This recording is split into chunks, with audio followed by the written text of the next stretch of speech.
So it has a brew. So this is actually going to be pretty much like a normal brew time, apart from like a few bit of a preamble bit, which I haven't done for ages because I literally haven't had the time, and basically because there's not really been any news to like write home about. There's been nothing that I think that you really want to know about. The only things that I would just kind of mention because, you know, it's just an excuse to make a brew time. It's not like there's nothing really to talk about. It's just kind of making a brew time for making a brew time's sake. So that's why I haven't really created anything, and that's why it's kind of been a bit shit. First of all, appreciation for my QWERTY. I will put a link in the description below about where you can get it outside of QWERTY, because actually obviously by the time this video goes up and by the time I received it, the QWERTY tea had finished, and obviously the campaign had kind of ended. But I'll try and find the artist and I'll put a link in the description below. So the first things first, before we get into any actual news, or the big bit of news which is kind of in behind me there, which you can probably figure out what it is anyway, is I kind of want your advice / opinions on what I plan on doing. So basically my plan is to go to CES, well, not this year, next year in January. And I'm going to go to CES regardless of what goes on, pretty much. I'm going to go to a CES anyway. Now the point of going to CES, apart from it's my interesting thing, is to also do YouTubey stuff. And the reason for that is because this has got to a point now where this could become something. It's hit 1,000 subscribers, people seem to enjoy it, and so therefore I'm kind of thinking, well, maybe I might try and build it up a bit and actually get a bit more of a following. And not for the reasons of profit, or not to make it a permanent job, because I don't think that's ever going to happen, but to create a community and to create unbiased content that isn't going to sell out and do all that other kind of stuff which every bloody tech reviewer does nowadays. Because the thing I've noticed now, that there is literally no tech channel I can watch because they're either a bunch of dickheads or they're so biased it's just ridiculous. Things like the tech I used to watch all the time from Tech Syndicate. It was absolutely fantastic. And then I don't really know what happened. They obviously got some sponsorship and they got really arrogant and they just turned into a bunch of twats. And I don't really know like why, because they were never that like that in the first place. They weren't ever out for the money making and all that other kind of stuff. They were in it for creating a community and having this, you know, really good group of people. And now I can't stand watching them because they're just a bunch of arseholes. It started when they banged on about audio cards and surround sound headphones was the first one, because what they were talking about was absolute bullshit. And then it kind of, they went to, I can't remember which conference they went to. They were sponsored by Asus and somebody else, MSI maybe. And I don't know what happened, but since then they just turned into a bunch of dickheads and were really like self-centered, just arseholes. I'm not saying that I'm not a self-centered arsehole, but at least I was a self-centered arsehole before I did YouTube. And what I'm trying to do is make sure that I'm not a self-centered arsehole on here, because it just kind of detaches from, then you just like, then or arrogant, it doesn't kind of work, and then it's just like, so that's why I want to go to CES, because I want to create good quality content that doesn't actually seem to exist on YouTube anymore.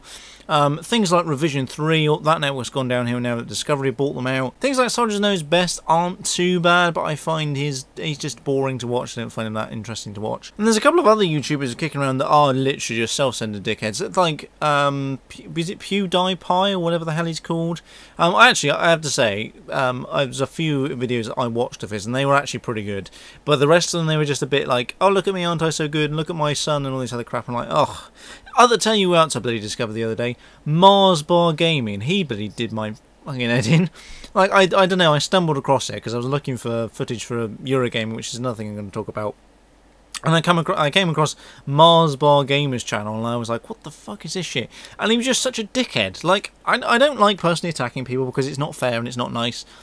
But it's just, like, what? Why are you so popular? I didn't really get it. And I know I'm not the greatest, because if I was, I would obviously be very popular as well. But it's like, how are these people popular? I just don't get it. And I know I don't do the traditional YouTubey stuff either, which is obviously why I'm not popular in terms of like Troy Sivan and Tyler Oakley, and what's like that Alfie twat in, you know, that British guy, and there's a few other British YouTubers that just got millions of subscribers, and they're just a bunch of cunts. So anyway, that's that rant over. So yes, my plan is to go to CES to create some good quality content for you lot, with a secondary thing of maybe getting some contacts and possibly moving this forwards into something a little bit better. But the trouble is, for me to do that, I need some startup capital, and I don't know how to do that because I don't earn enough money from AdSense. And actually, I looked at my analytics today. This is kind of a little bit of a moment, but not really, because it's like it's your own thing. But I looked at my stats from August from last year, which is when I got paid the most from AdSense, and it still wasn't that much, but I got paid the most out of the entire year. It was August last year. And I looked back at the stats, and looked back at the stats for last month on my channel. I got paid less, but watch time was more this month, or last month, and view count was more, and subscriber increases were more, except my payment was less, and that's because of Adblock. Now, I don't care about, like, I do and I don't. I don't mind too much about Adblock because that's your own choice. If you don't want to put any money back and you want to skip ads because they're annoying as hell, I understand that. They are annoying as hell, but what it does do is it gives people like me, and, well, I'm a bad example because I work full-time, so I can kind of support it a little bit anyway. But when other people that don't work, so for instance, 16-year-olds and 18-year-olds, or still people in uni and things like that, they then can't get the extra money together to actually pay for the equipment, because equipment's bloody expensive. So what I'm thinking of is just basically saying, well, sod that, because obviously I don't earn enough money from that. Now, what I'm thinking about doing, because what I need, I mean, my Canon 600D is probably going to be alright. I'm not going to, like, because if I was going to replace that, I'd need to spend like £5 grand, so there's no point even trying to replace that, because there's no way in hell I'm going to be able to get any more than probably about 100 quid. But what I need is about 300 quid to pay for an NTG2, which is a shotgun mic, a Road Reporter mic, and a Tascam D04 or something like that. Now, I could pay that out of my own money, but I'm thinking, well, there's not really much point if no one's really interested in it. Second of all, I'm going to be spending a lot of money getting over there in the first place. It's probably going to cost me about £1,000 to get over there. So what I'm thinking, assuming you guys like that idea, is creating a donation link for you to donate to it. Now, I want your input. I really want you to comment. I really want you to interact, because about 100 people watch the video and then only like 3 people will comment. And I really want your input as to what you think of A, me going to CES, if you actually really want to see me to go to CES, and B, whether or not you'd be prepared to put down some money, either via a Kickstarter campaign or Indiegogo campaign or something like that. I'll probably put it like up to like 300 quid maybe or something like that, and then you can lay down some sheets and see what you think.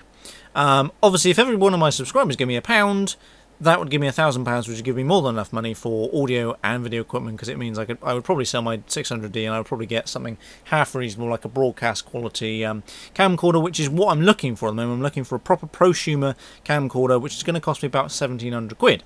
But I know that I'm not going to get that much money, and I know this isn't the kind of thing I usually do. I don't usually sort of like ask for stuff from people, because I don't think that's fair. But because it is becoming something more of a thing, and because AdSense is obviously not the way to go because people are using Adblock, and because I'm not sponsored by anybody, although I would quite happily be sponsored by somebody, I won't sell myself out, trust me, don't worry about it. I will do a bit of a sponsorship affiliate thing in a minute, but so yeah, that's kind of my thoughts about it. I really want to hear what you want to say. If you don't want to comment down below, you can @ me on Twitter @AsYouChill. You can send me an email asyouchill@gmail.com. You can, I would say you can, well, actually you can add me on Kick if you want, AsYouChill, just on Kick. You can even Skype me, actually. I think I've still got an AsYouChill Skype, so there's AsYouChill on Skype. But yeah, if you've got any comments about it, if you've got any ideas about it, or if you know somebody that would really, really like to help somebody out and has some equipment, or would really like to push their name, to get their name out there, then tell them to get in contact with me. Saying this isn't really, I didn't really want to kind of do this video because I was thinking this is going to be a bit too sellout-y, and it's going to be me kind of begging for money. To a certain extent, I can pay for a lot of it, and I'm going to pay for a lot of it anyway, and most of the stuff I've bought is, well, actually all the stuff I've bought has come out of my own money, which is fine. I don't mind doing that, because this to me is a hobby. It's not something that I do to make money, because that's not the point of this. This isn't to make money, because if I was wanting to do that, I wouldn't bother with this. I would go and sell myself or something like that. That sounds dodgy, but we won't go there. But there's no way in hell I would bother doing this if I wanted to make money or get famous, because it's kind of pointless, because there's a million and one people doing exactly the same thing. Well, actually not doing the same thing, because my stuff's kind of, I'd like to think my stuff's better. That's very arrogant of me to say, but from what other people have said, they like my shit, so I'm going to assume that means it is good shit, and people very rarely slag it off, so I'm going to assume that actually I'm doing a good enough job, so there we go. So with that in mind, that's why I want your input, that's my plans.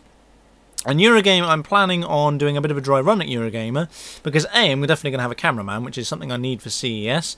I've had thus far 3 people interested in coming with me to CES, 2 of those to film, but one of those I think is the only one that's actually guaranteed to come with me, and I'm not too sure about that, because I'm just kind of I'm not too sure what their prerogative is, so I'm not too sure. So I need a cameraman for CES, which is going to be difficult, because I need someone with their own startup capital to actually get out there. I might be able to pay for a hotel because hotels are really quite cheap. In Las Vegas, hotels are like 2p. Actually, I think it's $333 for a place called The D. Don't ask, it might be a shit hotel, I don't know.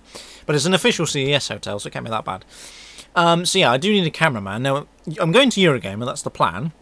I'm just applying for a press pass, actually. I could just pay for the normal pass, but I want to basically... The reason for the press pass is so I can get in earlier, and so that I'm actually an official press member as opposed to just some member of the public. I can go in as a member of the public and film, but I then do have to wait an extra hour to get in, and it's then wasting half the day, and it's like, well, I don't know.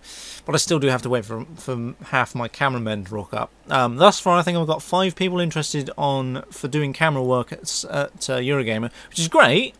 But that now might mean I need to whittle people down to like 1 or 2, I don't know. But yeah, so I'm planning on doing a dry run at Eurogamer. I'm planning on being in London for that weekend. I'm planning on using Saturday as a bit of a meet and greet, so you can come and find me. And I'm also going to do a bit of a giveaway thing around there as well. So I'm going to... My plan is to go to London on the Friday evening, stay Friday evening, chill out, just do my own thing. Saturday, then I'm probably going to meet some Twitter people, and then I'll meet some of you lot if you really want to come and see me in London. That would be fantastic. I would really like to see that. We'll go and grab a coffee or something. We'll go and grab a beer if you're over age.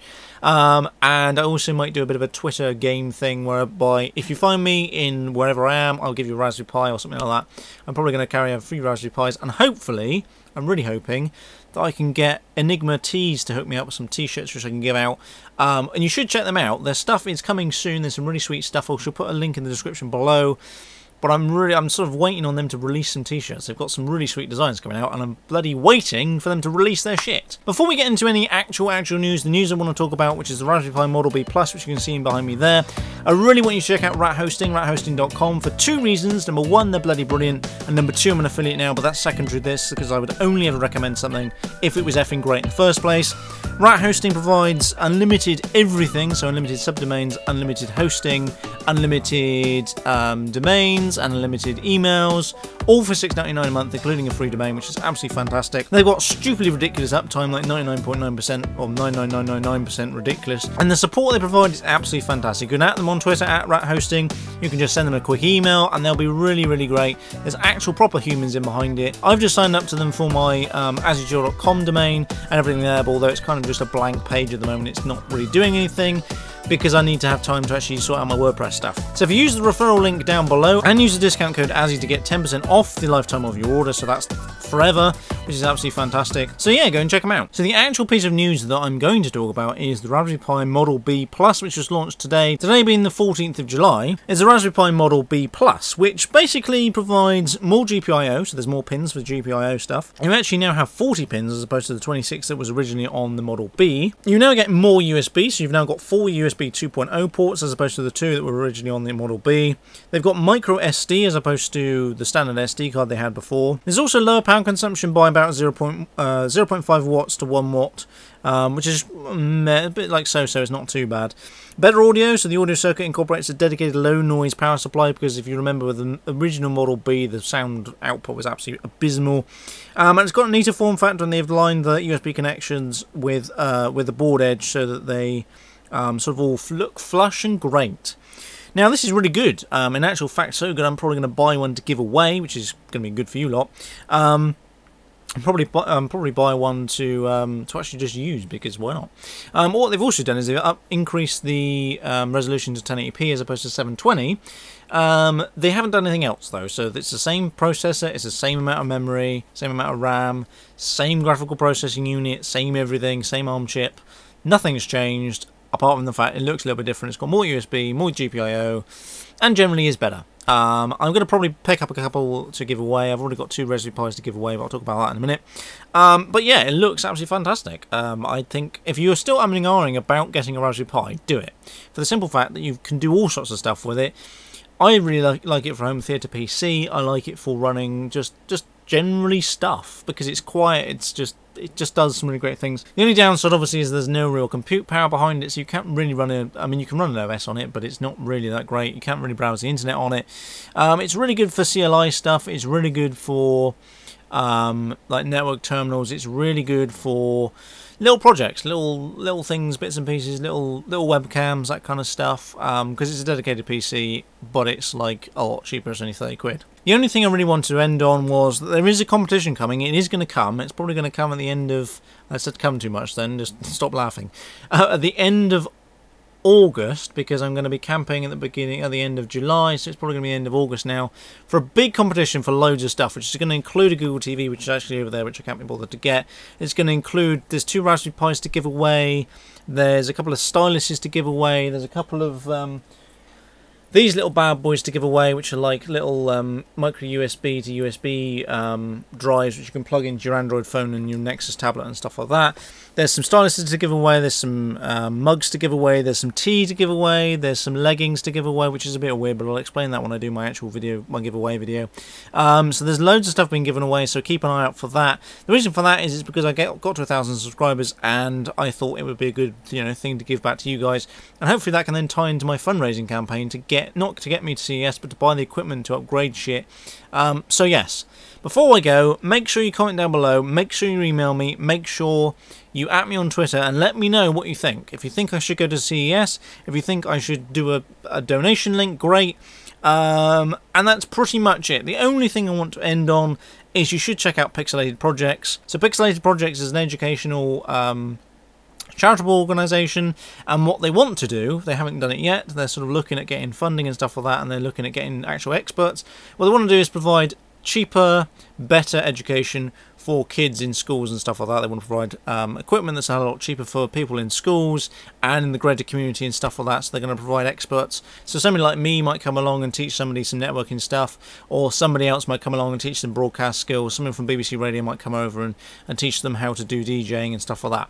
So that's kind of what they want to do. You should check it out. I'll put a link in the description below, and so yeah, check that out. So I think that's pretty much it. So apart from that, I shall catch you in a later video.